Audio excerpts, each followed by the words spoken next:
A través de un estudio médico, un grupo de especialistas intenta explicar el padecimiento al que fue sometido Jesucristo antes de morir en el madero. Castigo deshonroso que asignaban los romanos a los peores criminales y que Jesús aceptó como expiación para todos nosotros.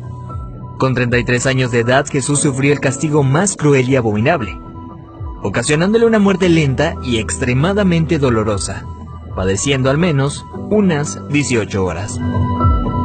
De acuerdo con el estudio, cuando Jesús suda sangre en el huerto de Getsemaní, descrito en el libro de Lucas 22:44, experimentó un suceso llamado hematidrosis, que normalmente se produce cuando hay un gran sufrimiento psicológico. En algunos casos, la ansiedad severa provoca la secreción de químicos que rompen los vasos capilares en las glándulas sudoríficas, emanando mezclas entre sudor y sangre. La madrugada en la que Jesús fue arrestado, ya debilitado por lo que le habría sucedido en el huerto, fue llevado ante Sanedrín y Caifás, el sumo sacerdote. Fue golpeado por los soldados, quienes le pusieron una venda en los ojos para burlarse de él, le escupían y le abofeteaban. Para este entonces, a raíz de los golpes, ya su rostro empezaba a hacerse irreconocible debido a la hinchazón.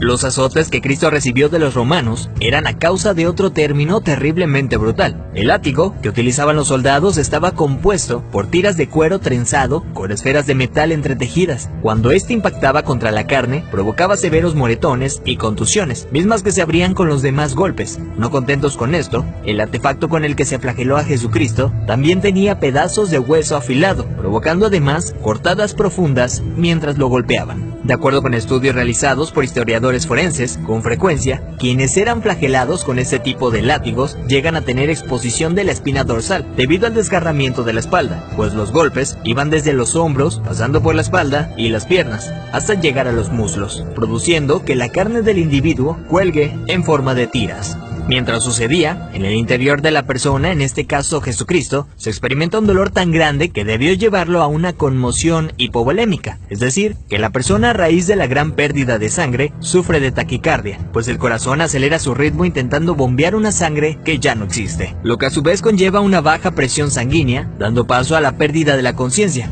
Al mismo tiempo, los riñones dejan de producir orina para mantener el volumen restante. Las personas empiezan a sentir una sed intensa, como reacción del cuerpo para intentar reponer la sangre perdida. Para este entonces Jesús estaba tan débil que caminar debió ser extremadamente difícil. Aún así tuvo que cargar el pesado madero de aproximadamente 75 kilogramos hacia el lugar de su ejecución. Durante el trayecto nuestro Señor fue humillado, escupido, despreciado por la multitud hasta que se desplomó. Evento que sirvió para que un soldado romano le diera la orden a Simón que llevara el madero un tiempo por él.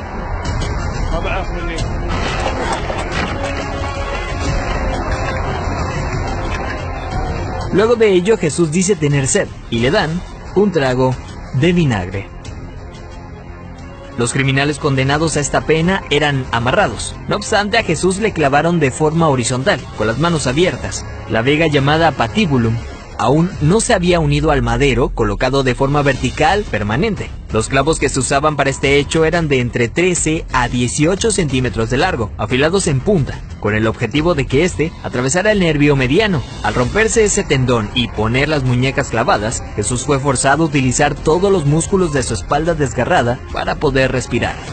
Ya colgado, casi sin poder respirar, al clavarle los pies en el madero, triturando los nervios de los pies, debió haber sufrido dislocación de los hombros, situación que se confirma en el Salmo 22:14, cuando dice: «Dislocados están todos mis huesos».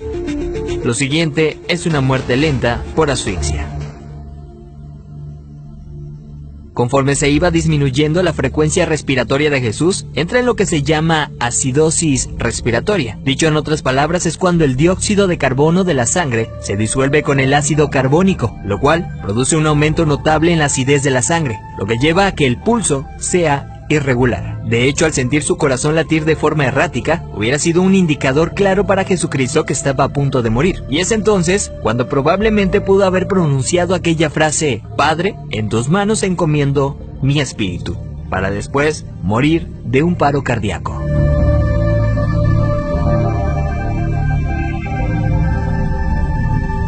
A diferencia de otros crucificados, los huesos de Jesús no fueron quebrados. Esto lo hacían para evitar que las personas que pasaban por esto subieran las piernas hacia arriba y con estas se ayudaran para poder respirar. Así, la muerte era rápida en cuestión de unos minutos. Sin embargo, Jesús no pasó por esto, y se sabe porque en registros romanos, hallados años después, soldados describen el hecho, confirmando lo que ya estaba predicho en el Antiguo Testamento acerca del Mesías, donde se menciona que ningún hueso será quebrado. Salmos 34:20. Según dichos registros, un soldado romano clavó en Jesús una lanza en el costado derecho para confirmar su deceso. La lanza penetró el corazón, por tanto cuando sacó la lanza, del orificio salió un fluido claro como el agua, seguido de un gran volumen de sangre, tal como lo describe el apóstol Juan en su Evangelio, testigo presencial de los hechos. De acuerdo con la medicina, está más que evidenciado el sufrimiento que Jesús fue sometido siendo inocente. Esto es lo que sufrió el Hijo del Hombre para que tú y yo tengamos acceso al Padre y seamos perdonados. Veracidad News.